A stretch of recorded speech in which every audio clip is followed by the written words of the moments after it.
boat, S7 Azimuth.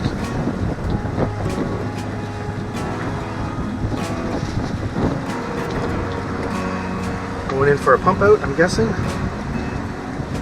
So we don't have any gas here yet. I can't believe this whole season the city hasn't fixed the gas pumps. There's been so many boats that have come here looking for fuel and not able to get any.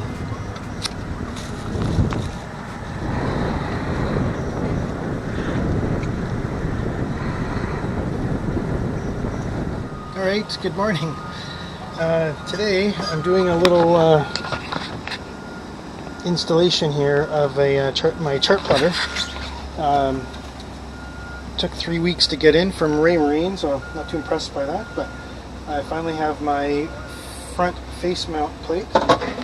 And I did some layouts and I can't fit any other device in here. I was hoping to get the autopilot, but I might end up having to put the autopilot over by the helm station. But anyways, I am able to get this in okay, but I couldn't fit another instrument beside it.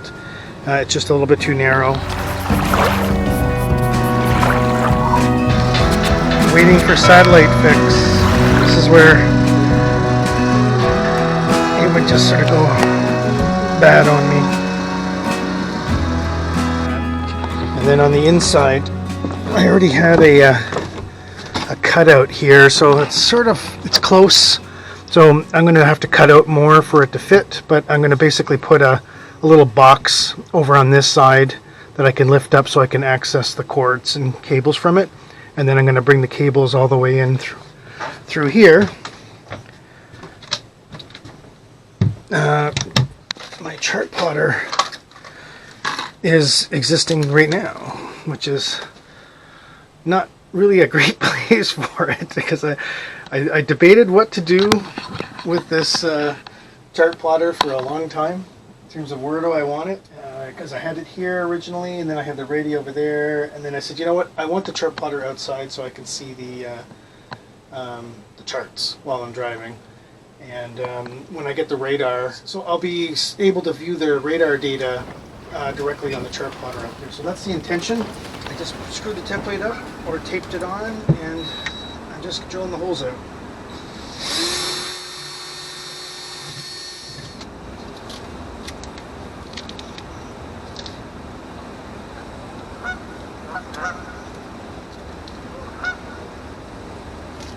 Canada geese here this morning. Coming in to do a little fishing, guys.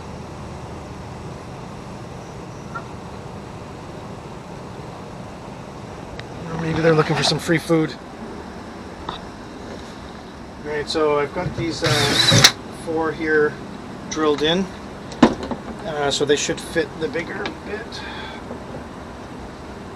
It's a 1/4 inch. It should be good enough, I think.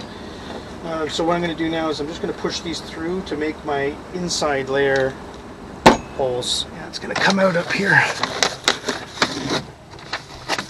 You can see here I've already fixed, this is where the old radio was before I put this 1/4 cabin in, basically my wall into there, so I extended it out a foot. So I'm going to drill through here now. I've got a grinder bit that'll cut through that really fast. Let's see how this goes. Yeah, one of the things that I found using the hole saw on the fiberglass is it gets really hot. So I've burnt out a couple of them actually pretty quickly, so drilling holes. So what I do is I just basically do a little bit, take a break, check it, make sure it's not too hot, and then I continue on. And then so if it gets really hot, just basically take a break. Tell you one thing with drilling through fiberglass, it gets things so hot.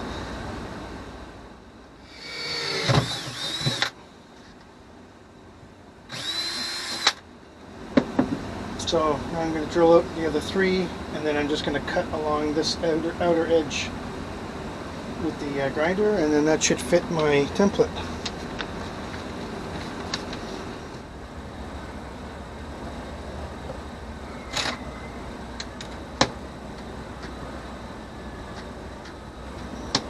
This one's supposed to be 196, and it's 195. 196? Yeah, 196. 196 actually, if I go to the outside edges. 196. So I basically have to just kind of cut and don't go over the lines, and it should be good to fit this inside of there.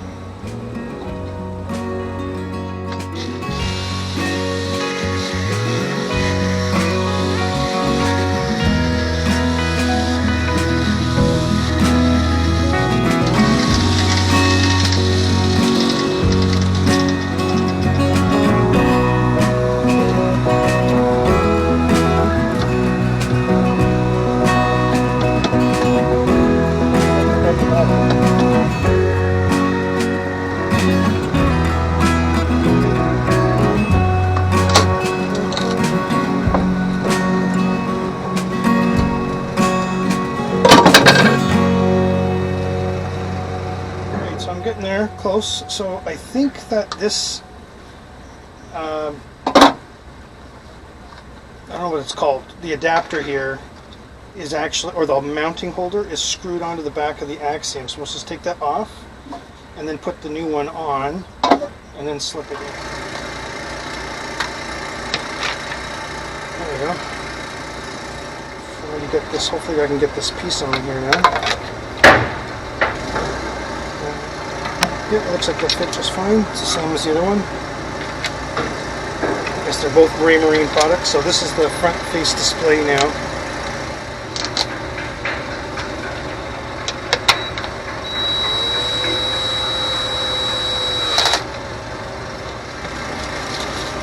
So this is actually the gasket that came with the original kit.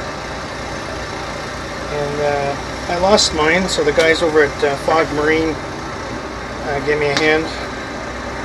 They took one out of a package and gave it to me because I couldn't find mine, so I'm really thankful for that, to those guys.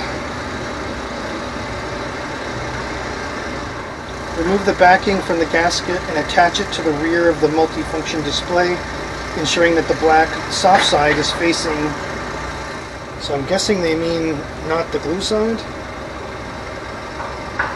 Yeah, that's got to be what they mean. So they want it glued to the other unit. Okay. There's a bar here. It only goes on one way, so don't worry about that part so much.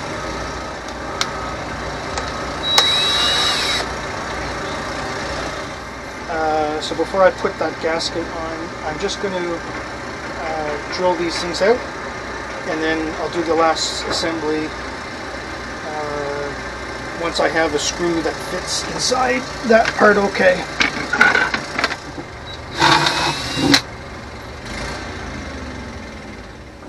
Remove the backing from the gasket that was supplied with the front installation kit and then attach it to the rear of the MFD assembly, ensuring that the black soft side is facing the rear of the assembly. It is not very descriptive, but there's arrows saying put it on the thing, so I think the black soft side meaning backwards, not the glue side. So put the glue side on the, and there's little holes here, I'm going to take those out.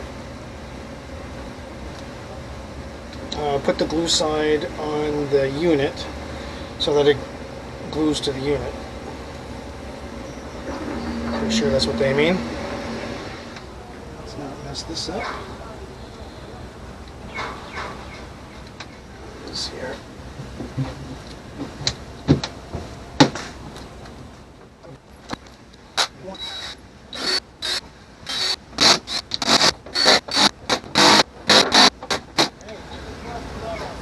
It's on there. Just sort of snap on there.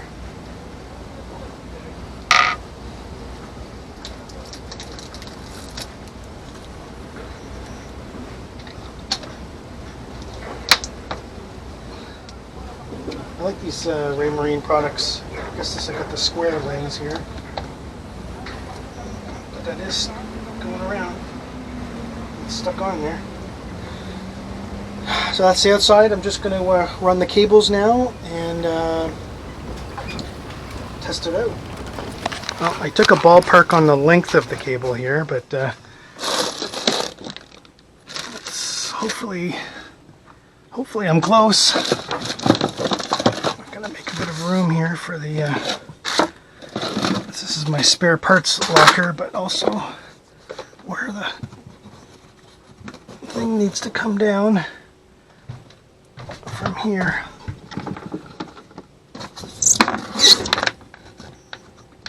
I just eyeballed it, but basically I've still got a little bit of room on this cable here. Yeah, so I gotta take this one because I'm making a new backbone. And the power, gotta disconnect the power now, but it's so close. Okay. Actually, you know what? For me to get it where I want it to go, I'll just drop it here to give me a couple of inches, and then I'll tuck it back up and I'll pull it back when I get the other one, because I've got a whole pile here. And then my backbone cable needs to go in here. This is my terminator. That's the way I understand this to work.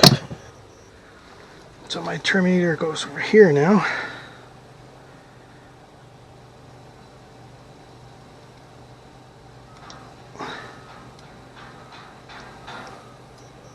Okay, so that's in tight. And then my other end of the blue cable goes on here, but I've just got to get my power off.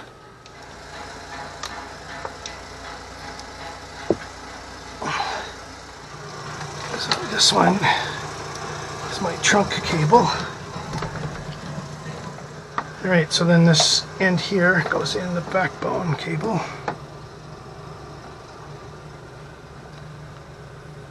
It's on this side.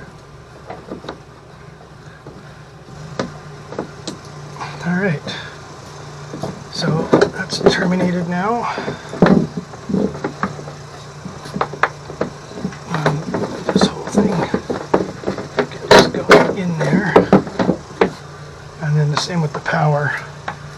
So I'm going to fish a power cable, and then I'm going to tuck the power in there, and I don't know, we'll figure out something to do, some little cover. So maybe I'll get a cover with a little door, something like that. Just have that going into there. So I find it a lot cheaper to buy these big rolls. So I'm going to put this here, and then essentially I'm going to run this where I want it to run. Same with this one.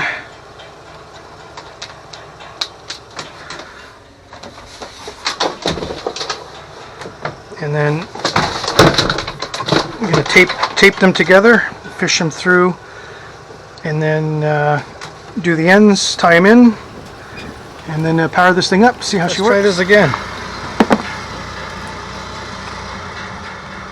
Well, it looks better.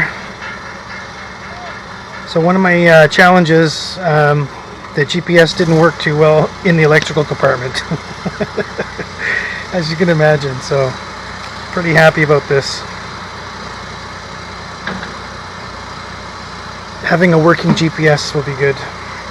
Basically my tracking would kind of cut in and out, in and out, in and out. I'd disappear from the map and then I'd appear again, and I wasn't getting my mileage right. A whole bunch of things, but yeah, this is great. Wow.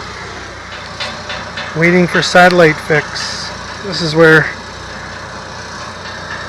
it would just sort of go bad on me. So it is talking, and there comes my GPS data. Nice. So in the vector controller, there's something here called rated motor speed. This was set to 5,000 before, so I've just basically made it 2,500 RPM. Now that I'm on direct drive, essentially the motor is directly connected to the shaft. It's 1-to-1 ratio. My